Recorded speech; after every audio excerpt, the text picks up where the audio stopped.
Morning. பல மாசமா என் பசங்களுக்கு ஹேர் கட் பண்ணாதனால பயங்கரமா ஹேர் க்ரோத் ஆயிடுச்சு. ஒண்ணு போனோம்னா அப்பாயின்ட்மென்ட் கேட்குறாங்க.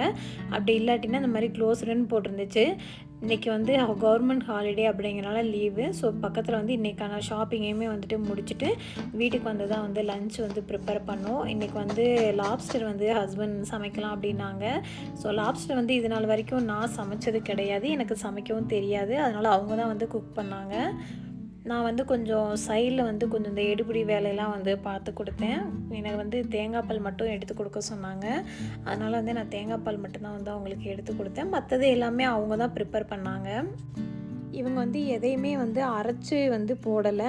வெங்காயம், தக்காளி, இஞ்சி, பூண்டு எல்லாமே வந்து நல்லா சாப் பண்ணி தான் வந்து வதக்கி விட்டு தான் வந்து பண்ணாங்க.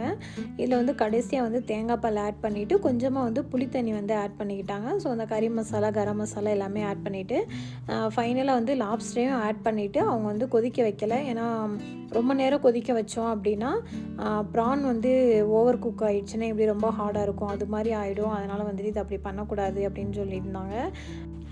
மீன் குழம்புக்கு வந்து எப்படி லாஸ்ட்டாக வந்து மீனை ஆட் பண்ணி அதே சூட்டில் விடுவாங்களோ அதே மாதிரி தான் விட்டுருந்தாங்க.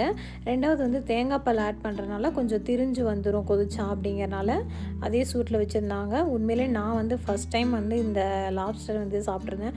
சூப்பராக வந்து இருந்துச்சு.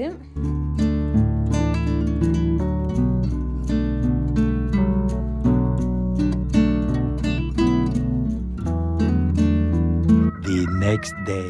அடுத்த நாள் வந்து லஞ்சுக்கு என்ன வேணும் அப்படின்னு சொல்லிட்டு தான் வந்து என் பையன் தூங்கினா முன்னாடி நாளே ஒரு ப்ரெட்டில் வந்துட்டு ஒரு லேயர் ஜாமும் ஒரு லேயர் சாக்லேட்டும் வச்சு கொடுங்க அப்படின்னு சொல்லியிருந்தான். சரி நான் அதே மாதிரி பண்ணிவிட்டு எக்ஸ்ட்ரா வந்துட்டு கொஞ்சம் கேரட் வச்சுருந்தேன், ரா கேரட்டு. மார்னிங் ஸ்நாக்ஸ்க்கு வந்துட்டு ஒரு ஸ்ட்ராபெரியும் ஒரு கேக்கும் வச்சுட்டு ஈவினிங் ஸ்நாக்ஸ்க்கு வந்து கொஞ்சமாக சிப்ஸ் வந்து வச்சுருந்தேன். இங்கே உள்ள ஸ்கூலில் எல்லாமே வந்து ப்ரீ ஸ்கூலாக இருக்கட்டும் இல்லை எலிமெண்ட்ரி மிடில் ஸ்கூல் எல்லாத்துக்குமே வந்துட்டு மார்னிங் ஸ்நாக்ஸ் ஈவினிங் ஸ்நாக்ஸ்ன்னு சொல்லிட்டு 2 கொண்டு போவாங்க. லஞ்ச் வந்து நம்ம கொடுத்து அனுப்பலை அப்படின்னாலும் இங்கே ஸ்கூலில் வந்துட்டு ஒரு மந்த்துக்கு வந்து என்னென்ன ஸ்கூல் டேஸில் வந்து என்ன லஞ்சு பிரேக்ஃபாஸ்ட் அப்படிங்கிறத வந்து நமக்கு லிஸ்ட்டு கொடுத்துருவாங்க. நமக்கு வேணும் அப்படின்னா நம்ம வந்து ஸ்கூல்லையுமே வந்து சாப்பிட்டுக்கலாம். நான் வந்துட்டு பெரும்பாலும் டெய்லி வந்து நான் தான் குக் பண்ணி கொடுப்பேன். இங்கே வந்துட்டு பீஸா, சாண்ட்விட்சு, சூப் அந்த மாதிரி தான் வந்துட்டு கொடுப்பாங்க.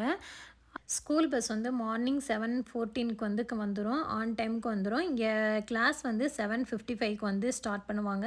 7:45 வந்து ஸ்கூல் போய்ட்டோம் அப்படின்னா பிரேக்ஃபாஸ்ட்டு சாப்பிடாத குழந்தைங்களுக்கு 10 மினிட்ஸ் வந்து பிரேக்ஃபாஸ்ட்டுக்காக கொடுப்பாங்க. 7:55க்கு வந்து கிளாஸ் ஸ்டார்ட் பண்ணிடுவாங்க. ஈவினிங் வந்துட்டு 3:30க்கு வந்து வருவான்.